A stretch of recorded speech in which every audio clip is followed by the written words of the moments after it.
ကိုချစ်ဆုံးလဲဟဲအမေကိုချစ်ဆုံးဘာဖြစ်လို့လဲ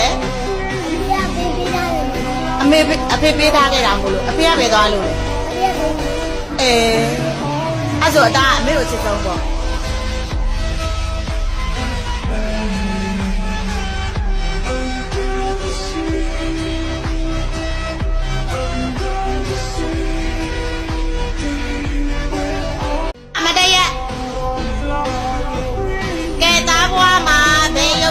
ချစ်ဆုံးလေဟဲအမေကိုချစ်ဆုံးဘာဖြစ်လို့လဲ